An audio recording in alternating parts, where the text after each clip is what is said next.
اچھا، ایک ہوتا ہے شبہ اور ایک ہوتا ہے وسوسہ، ان دونوں میں بھی فرق ہے۔ وسوسہ جب آ جائے تو پھر بچنے کی ضرورت نہیں، وسوسے کو جھٹک دینا چاہیے۔ شبہ جب آ جائے تو پھر بچنے کی ضرورت ہے، پھر بچ جانا چاہیے۔ اب ان دونوں میں فرق کیسے ہوگا؟ کیسے کہیں گے یہ دل ٹھیک ہے اور کیسے کہیں گے یہ دل خراب ہے؟ کوئی ایسا انجیکشن تو دنیا میں نہیں لگاؤ تو آپ کہتے ہیں دل ٹھیک ہو گیا، اور اگر وہ انجیکشن نہیں لگوایا 5 سال 10 سال گزر گئے کہتے ہیں دل خراب ہو گیا، ایسا تو نہیں ہے۔ یا ڈاکٹر کس رپورٹ پہ کہے گا یہ دل ٹھیک ہے، یا ڈاکٹر کس رپورٹ پہ کہے گا یہ دل خراب ہے؟ وہ تو اپنے میڈیکل کے لحاظ سے چیک کریں گے۔ دل کا ٹھیک ہونا اور دل کا خراب ہونا یہ ہے میرے عزیزوں میرے پیار۔ جب صحابہ کے دلوں میں اللہ کا خوف پیدا ہو گیا تو ان کے سارے اعمال بالکل درست ہو گئے۔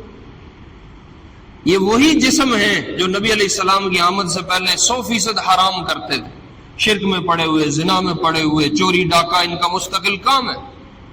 لیکن یہی جسم جب نبی نے آ کے دل پہ محنت کی اور خدا خوفی کو دل کے اندر جگہ دی تو یہ جسم بالکل ٹھیک ٹھاک ہو گئے۔ اب یہ وہی جسم ہے، اس سے عمل نکلتا ہے اور وہ عمل اللہ کو انتہائی پسندیدہ ہے۔ جب یہاں بات آ جاتی ہے پھر کسی CCTV کیمرے کی ضرورت نہیں ہے، پھر کسی فورس کی، کسی پولیس کی ضرورت نہیں ہے۔ اور جب یہاں بات نہیں آئے گی، اب 1000 کیمرے لگا لو وہ 2 نمبر کام نہیں چھوڑے۔ آپ ایک پولیس چھوڑ کے 10 فورسز بنا لو وہ کبھی غلط کام نہیں چھوڑے۔ اس لیے میرے عزیزوں میرے پیارو، انبیاء کی محنت کا میدان دل ہوا۔ صلی علیک اللہ صلواتا دائما فالعز والفوز لیس الا فیک۔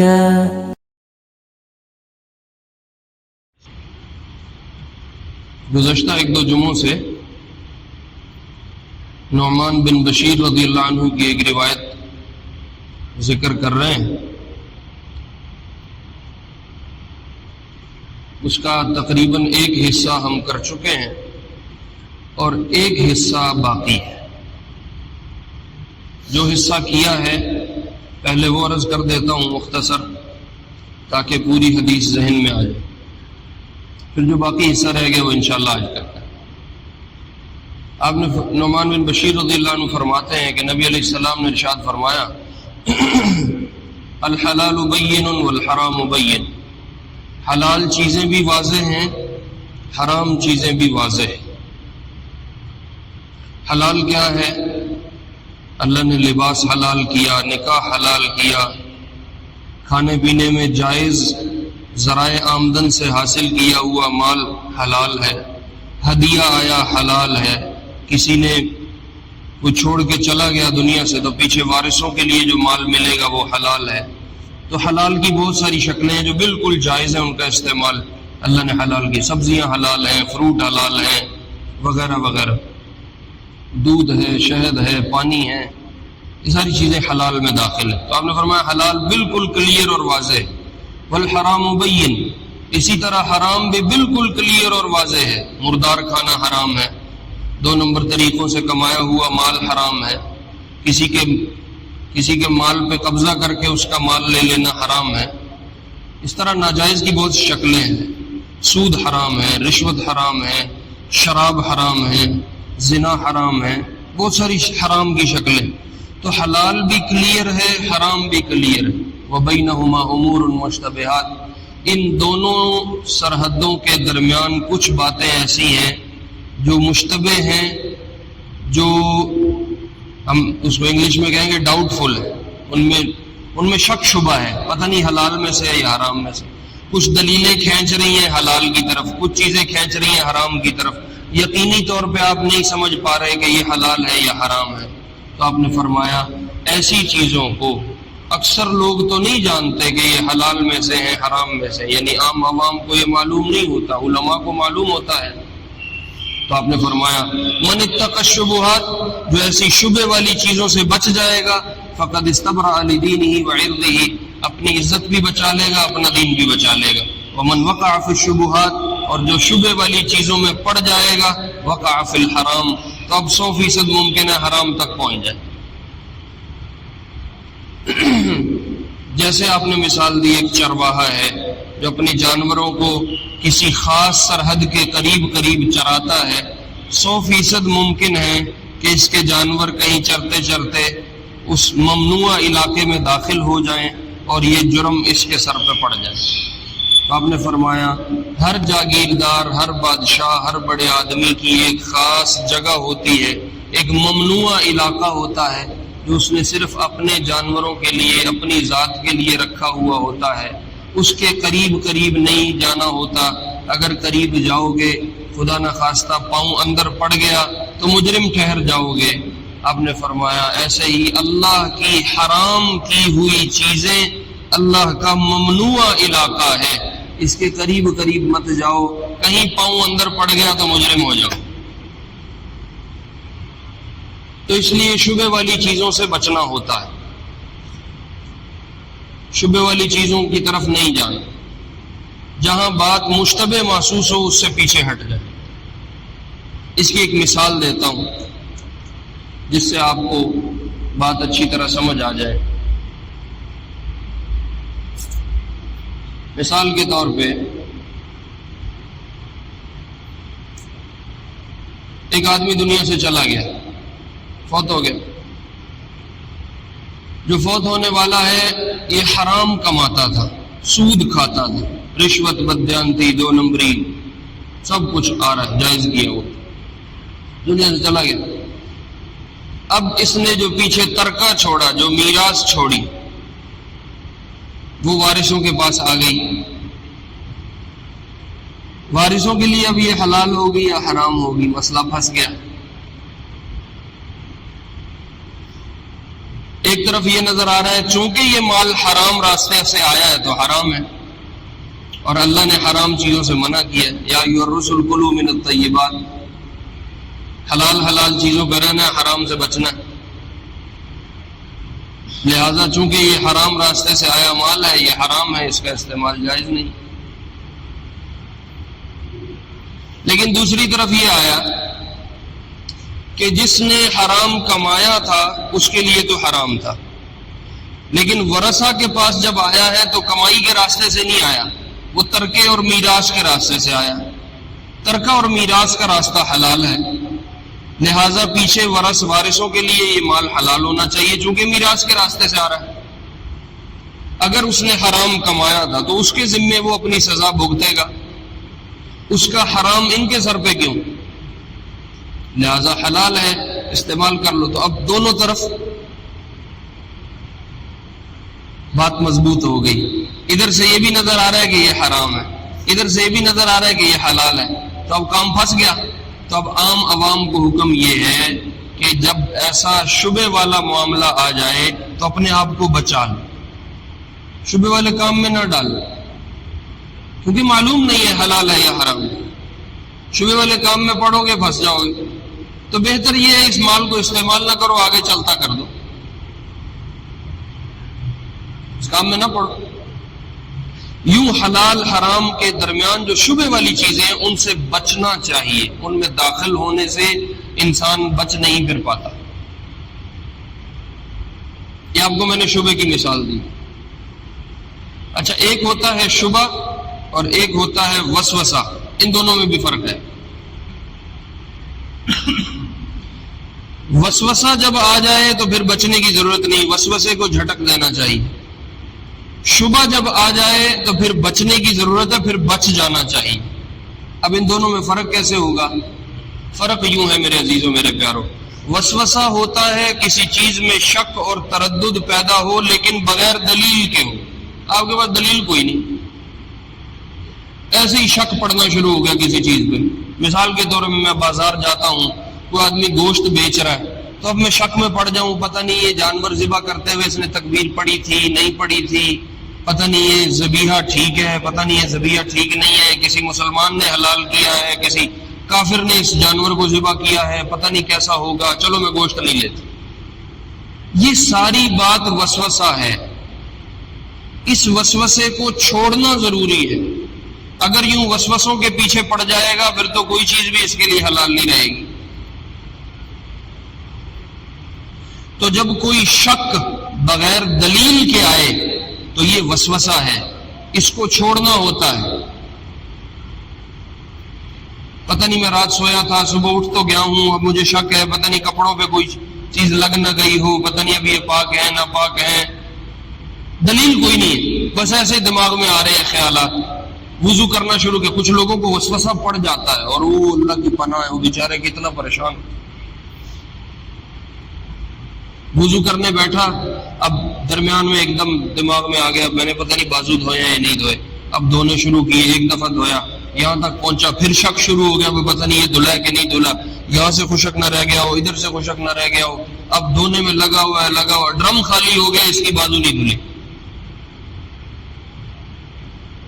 تو جب وسوسے کی کیفیت ہو تو شریعت کہتی ہے وسوسے میں مت پڑو، چپ کر کے کام کرو، وسوسے کو جھٹک دو۔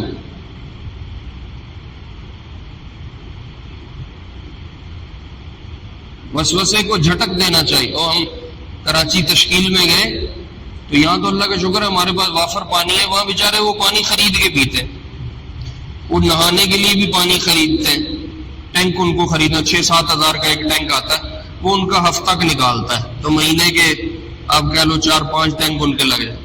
اب وہاں اگر کسی کو وسوسہ پڑ جائے اور وہ نہانے گھس گیا، وہ تو پورا ٹینک خالی کر کے نکلے گا۔ تو شریعت کہتی ہے ایسے شک کے پیچھے مت جاؤ جس کی تمہارے پاس دلیل کوئی نہیں۔ ہاں جہاں شک کے پیچھے تمہیں دلیل بھی مل جائے یہ اب وسوسہ نہیں، یہ شبہ ہے، اور شبہ والی چیزوں سے بچ جاؤ، اس میں داخل نہ ہو، ورنہ 100% ممکن ہے حرام میں پڑ جاؤ۔ تو جب کسی کے پاس دلیل ہو اور پھر شک پیدا ہو تو اس سے بچ جائے، اس سے ہٹ جائے، اس میں اپنے آپ کو داخل نہ کرے۔ لیکن جہاں دلیل نہیں ہے، ویسے ہی درمیان میں وسوسے آ رہے ہیں، تو اس سے بچنا ضروری ہے۔ آپ کو ایک مزے کی بات بتاؤں، شیاطین کی بہت ساری قسمیں ہیں، شیطانوں کی فوج ہے نا پوری، کسی کا کوئی کام ہے، کسی کا کوئی ڈپارٹمنٹ بنے ہوئے ہیں، اس ڈپارٹمنٹ کا یہ شعبہ ہے، اس کا وہ شعبہ، وہ اپنے اپنے کاموں میں لگے ہوئے۔ تو شیاطین میں مستقل ایک گروپ ہے جس کا کام ہے وسوسے پیدا کرنا، جس کو ہم کہتے ہیں من شر الوسواس الخناس۔ شیاطین کا ایک گروپ ہے جن کا نام وسواس ہے، ان کا مستقل کام ہی یہ شک میں ڈالے رکھنا۔ تو وہ ایمان والوں کو شک میں ڈال کے پریشان رکھتے، ہر وقت پریشان، دماغ پہ سوار ہے، پتہ نہیں میں نے زور پڑی تھی نہیں پڑی تھی، پتہ نہیں میری 2 رکعتیں ہوئی ہیں 4 ہو گئی ہیں، میرا وضو تھا نہیں تھا، حالانکہ کر کے آیا ہے۔ تو جب ایسی پوزیشن ہو جائے تو پھر ضروری ہے کہ وسوسے کو جھٹک دے۔ پھر کیا کرے؟ وسوسے کو جھٹک دے۔ ایسے ہی ایک صحابی نے پوچھ لیا، یا رسول اللہ نماز پڑھتے ہوئے شک پڑ گیا، پتہ نہیں وضو ہے یا نہیں ہے، میرا وضو ٹوٹ تو نہیں گیا؟ آپ نے فرمایا جب تک بو نہ سونگ لے، جب تک آواز نہ سن لے، تب تک سمجھے نہیں ٹوٹا، اور اپنی نماز پڑھتا رہے۔ یہ کیا ہے؟ وہ جو وسوسہ آ رہا تھا اس کو جھٹکا ہے، اس کو جھٹک دیا۔ تو اس لیے خیر یہ حدیث کو اس بات کی دلیل نہیں ہے کہ جب تک بو نہیں آ رہی، جب تک آواز نہیں آ رہی، اگر کسی کی ہوا خارج ہوگی تو وضو ٹوٹا ہی نہیں ہے، نہیں، وہ خاص اس کے لیے تھا چونکہ آپ کو پتا تھا یہ وسوسے کے چکر میں پڑ گیا۔ عام چکر میں یہ حکم نہیں ہے، ہوا خارج ہوگی تو امام ابو حنیفہ رحمہ اللہ کے یہاں وضو ٹوٹ جاتا ہے، اس لیے وضو دوبارہ کرنا پڑے گا۔ بہرحال یہ ایک الگ بحث ہے۔ تو میں آپ کو یہ عرض کر رہا تھا، جب وسوسہ پیدا ہو جائے تو اس کو جھٹک دو، لیکن جب شبہ والی چیز آ جائے، یقینی طور پہ نہ حلال میں ہے نہ حرام میں ہے، تو ایسے شبہ سے بچنا ضروری ہے، پھر اس میں اپنے آپ کو داخل نہیں کرنا چاہیے۔ 100% امکان ہے کہیں حرام میں نہ پڑ جائے۔ اس کے بعد وہ حصہ ہے روایت کا جو آج عرض کرنا۔ آپ نے فرمایا دھیان سے میری بات کو سنو، ان فی الجسد مضغہ، یہ جو اللہ نے 5-6 فٹ کا جسم بنایا ہے، اس میں اللہ نے ایک ٹکڑا رکھا ہوا ہے۔ کیا رکھا ہے؟ ٹکڑا رکھا ہو. مضغہ عربی میں کہتے ہیں لقمے کو. تو آپ نے فرمایا جتنا لقمے کی مقدار ہوتی ہے اتنی کی مقدار کا ایک ٹکڑا اللہ نے اس جسم میں فٹ کیا ہوا ہے. وہ ٹکڑا کون سا ہے؟ دل. تو آپ نے فرمایا ان صلحت صلح سائر جسدی، یہ جو دل ہے اگر یہ ٹھیک ہو جائے تو جسم کے سارے کام درست ہو جاتے ہیں. وَإِن فَسَدَتْ فَسَدَ سَائِرُ عَمَلِهِ، اور اگر یہ ٹکڑا وہ جو لقمے کی مقدار جتنا ہے اگر یہ خراب ہو جائے تو پورے جسم سے نکلنے والے اعمال خراب ہو جائے.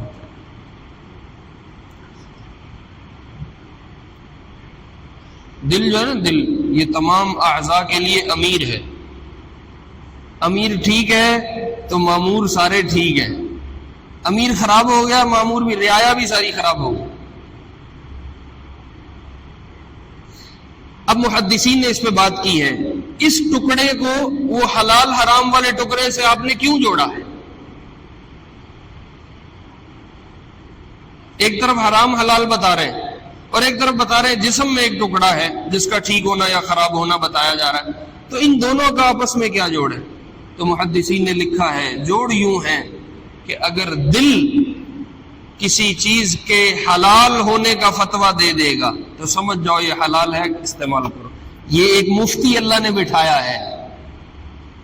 جب کوئی عالم بھی آپ کے پاس نہیں ہوگا تو ایک عالم اور ایک مفتی آپ کے یہاں بیٹھا ہے. یہ آپ کو بتا دے گا کہ یہ چیز شک شبے والی ہے، حلال ہے، حرام ہے، کر لوں نہ کروں، دل مطمئن ہے، دل مطمئن نہیں ہے. یہ مفتی جو ہے نا اس سے فتویٰ لے لو. تو آپ نے فرمایا یہ اگر ٹھیک ہو گیا تو سارے جسم کے معاملات ٹھیک ہو جائیں گے، لیکن اگر یہ خراب ہو گیا تو جسم کے تمام معاملات خراب ہو جائیں. سوال یہ ہے دل کا ٹھیک ہونا اور دل کا خراب ہونا کیا ہے؟ کیسے کہیں گے یہ دل ٹھیک ہے اور کیسے کہیں گے یہ دل خراب ہے؟ کوئی ایسا انجیکشن تو دنیا میں نہیں لگاؤ تو آپ کہتے ہیں دل ٹھیک ہو گیا، اور اگر وہ انجیکشن نہیں لگوایا 5 سال 10 سال گزر گئے کہتے ہیں دل خراب ہو گیا. ایسا تو نہیں ہے. یا ڈاکٹر کس رپورٹ پہ کہے گا یہ دل ٹھیک ہے، یا ڈاکٹر کس رپورٹ پہ کہے گا یہ دل خراب ہے؟ وہ تو اپنے میڈیکل کے لحاظ سے چیک کریں گے. دل کا ٹھیک ہونا اور دل کا خراب ہونا یہ ہے میرے عزیزوں میرے پیاروں، اگر دل میں خدا خوفی ہے، اللہ کا ڈر موجود ہے، اللہ کی محبت موجود ہے، اور ان چیزوں میں لگا رہتا ہے جو اللہ کو پسند ہے اور ان چیزوں سے بچتا ہے جو اللہ کو ناپسند ہے، تو یہ دل بالکل ٹھیک ہے. یہ دل کیا ہے؟ ٹھیک ہے. اب اس دل کے نیچے جتنے اعضاء کام کر رہے ہیں وہ ٹھیک رہیں گے، وہ خراب نہیں ہوں گے. زانی زنا کیوں کرتا ہے؟ دل سے خدا خوفی نکل گئی. چور چوری کیوں کرتا ہے؟ دل سے خدا خوفی نکل گئی. بے حیا بے حیائی پہ کیوں آیا؟ دل سے خدا خوفی نکل گئی. 2 نمبر سودا کیوں بیچ رہا ہے؟ دل سے خدا خوفی نکل گئی. آنکھ بے حیا کیوں ہو گئی؟ دل سے خدا خوفی نکل گئی. جب اللہ کا خوف دل میں ہو، اللہ کی محبت دل میں ہو، اللہ کی حلال کی ہوئی چیزوں سے محبت دل میں ہو اور حرام کی ہوئی چیزوں سے بچنے کا خوف دل میں ہو، تب یہ دل بالکل ٹھیک ہے. یہ صحیح چل رہا ہے، اس کے نیچے چلنے والے اعضاء بھی بالکل ٹھیک ہوں.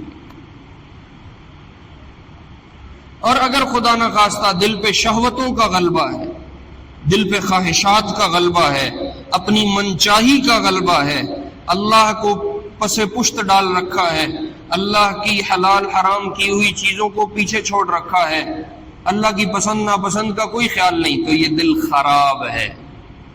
یہ دل کیا ہے؟ خراب ہے. اب جب یہ دل خراب ہوگا تو نکلنے والے جسم کے تمام کام بھی کیا ہو جائیں گے؟ خراب ہو جائیں گے. لہذا اگر جسم سے نکلنے والے اعمال ٹھیک کرنے ہیں تو دل ٹھیک کرنا ہے، اور اگر جسم سے نکلنے والے اعمال خراب ہیں تو سمجھو دل خراب ہے. اب دل کیسے ٹھیک ہوتے ہیں؟ دلوں میں اللہ کا خوف پیدا کرنے سے دل ٹھیک ہوتا ہے. اس لیے انبیاء علیہم الصلوات والتسلیمات آ کے کوئی ویکسین نہیں لگاتے تھے لوگوں کو کہ وہ ٹھیک ہونا شروع ہو جائے، نہ کوئی دم درود تعویذ کرتے تھے کہ بندے ٹھیک ہونا شروع ہو جائے، نہ آگے کوئی ڈنڈا فوج لے کے آتے تھے ایک دم آرڈر جاری کرو اور سارا مجمع ٹھیک ہو جائے، نہیں، ایک ایک کے دل پہ محنت ہے، اس کے اندر خدا خوفی کو بٹھانا ہے کہ جب یہ خدا سے ڈر جائے گا یہ خود بخود ٹھیک کام شروع کر دے۔ جب صحابہ کے دلوں میں اللہ کا خوف پیدا ہو گیا تو ان کے سارے اعمال بالکل درست ہو گئے۔ یہ وہی جسم ہے جو نبی علیہ السلام کی آمد سے پہلے 100% حرام کرتے تھے، شرک میں پڑے ہوئے، زنا میں پڑے ہوئے، چوری ڈاکہ ان کا مستقل کام ہے، لیکن یہی جسم جب نبی نے آ کے دل پہ محنت کی اور خدا خوفی کو دل کے اندر جگہ دی تو یہ جسم بالکل ٹھیک ٹھاک ہو گئے۔ اب یہ وہی جسم ہے، اس سے عمل نکلتا ہے اور وہ عمل اللہ کو انتہائی پسندیدہ ہے۔ آپ جنت میں گئے، قدموں کی آہٹ سنی، کہاں سے آتی ہے؟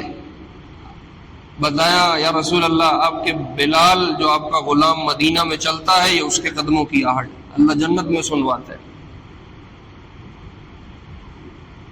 وہی 6 فٹ کا جسم ہے، نبی کی نبوت سے پہلے سب کچھ غلط کاریوں میں پڑا ہوا ہے، لیکن نبی نے آگے کوئی ویکسین تھوڑی لگائی ہے، کوئی چھو منتر تھوڑی کی ہے، نبی نے دل پہ محنت کی ہے، خدا خوفی اندر اتاری ہے کہ جب خدا خوفی دل میں آتی ہے خود بخود جسم کے کام ٹھیک ہونا شروع ہو جاتے۔ اس کی ایک چھوٹی سی مثال دیتا ہوں پھر سنتیں پڑھتے ہیں۔ ہمارے استاد تھے، ان کو ڈیرہ اسماعیل خان کے ایک نوجوان ساتھی ملے، ملاقات کی، کہنے لگے مولوی صاحب میں 25-30 سال سعودیہ میں رہا، مدینہ میں میرا کام تھا کاروبار کے سلسلے میں، سعودیہ میں اب تو ختم ہو گیا، کچھ عرصہ پہلے تک یہ قانون تھا گورنمنٹ کی طرف سے کہ ٹیمیں بنی ہوئی تھیں، نماز کے وقت میں وہ گشت کرتی تھی اور دکانیں بند کرواتے تھے اور سب کو مسجد بھیجتے تھے۔ مطلب 25-30 سال مدینہ میں رہا، اذان ہوتی تھی، مسجد نبوی میں جماعت ہوتی تھی، وہ ٹیمیں آتی تھیں، وہ زبردستی ہماری دکانیں بند کرواتی تھیں، ہم بغیر وضو کے ہی حاضری لگوانے مسجد چلے جاتے اور امام کے ساتھ جا کے تھوڑی دیر شرکت کر کے سلام دعا کر کے واپسی، پھر آ کے دکان کھول لیتے تھے۔ کہہ رہا 25-30 سال یوں ہی گزارے۔ جب خدا خوفی اندر نہیں ہوتی تو پھر یہ کچھ ہوتا۔ پھر وہ کہنے لگا ہم نے آپ کا ایک بیان سنا جو نماز کی تفصیل پہ تھا، اس میں آپ نے نماز کی اہمیت بتائی، نماز کا فرض ہونا بتایا، نماز کے چھوڑنے کے نقصانات بتائے، پھر ہوش آئی ہو اتنا بڑا نقصان۔ اب اللہ کا خوف دل میں آ گیا تو کہا جس دن سے وہ بیان سنا ہے اب کبھی زندگی میں نماز نہیں چھوڑی۔ جب یہاں بات آ جاتی ہے پھر کسی CCTV کیمرے کی ضرورت نہیں ہے، پھر کسی فورس کی، کسی پولیس کی ضرورت نہیں ہے، اور جب یہاں بات نہیں آئے گی اب 1000 کیمرے لگا لو وہ 2 نمبر کام نہیں چھوڑ گے، آپ ایک پولیس چھوڑ کے 10 فورسز بنا لو وہ کبھی غلط کام نہیں چھوڑے۔ اس لیے میرے عزیزوں، میرے پیاروں، انبیاء کی محنت کا میدان دل ہوا کرتا ہے۔ پہلی آیت جو آئی وہ کیا تھی؟ یا ایھا المدثر، کمبل والے، قم، کھڑے ہو جاؤ، انذر، اور لوگوں کو ان کے رب سے ڈراؤ، وَرَبَّكَ فَكَبِّرْ، اور اللہ کی بڑائی کو بیان کر کے لوگوں کے دلوں میں اتارو کہ جب اللہ کی بڑائی دلوں میں اترتی ہے جسم کے تمام کام ٹھیک ہونا شروع ہو جاتے ہیں۔ جو آدمی سود خوری سے کھا رہا ہے یہ بتا رہا ہے کہ یہ اللہ کو بڑا نہیں مانتا، یہ پیسے کو بڑا مانتا ہے۔ جو جھوٹ پہ 2 نمبر پہ سودا بیچ رہا ہے یہ اپنے کام سے بتا رہا ہے کہ اللہ اس کے ہاں بڑا نہیں ہے، اللہ اس کے ہاں رازق نہیں ہے، یہ سمجھتا ہے میں اپنی کمائی سے پل رہا ہوں۔ جو آدمی اپنی بیٹی کا حصہ نہیں دے رہا، جو آدمی اپنی بہنوں کا حصہ نہیں دے رہا میراث میں سے، یہ بتا رہا ہے کہ یہ اللہ کو خالق رازق نہیں مانتا، یہ زمین کو رازق مانتا ہے. کہتا ہے میں اور میرے بچے اس زمین سے پلیں گے، اس لیے حصہ روک کے بیٹھا ہے، نہیں دیتا. جب اللہ سے ہونے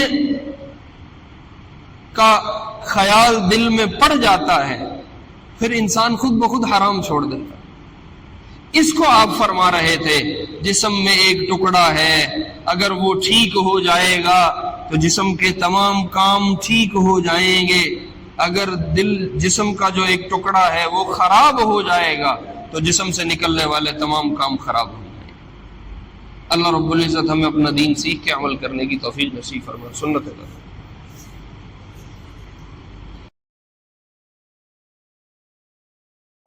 صلى عليك الله صلواتا دائما فالعز والفوز ليس إلا فيك.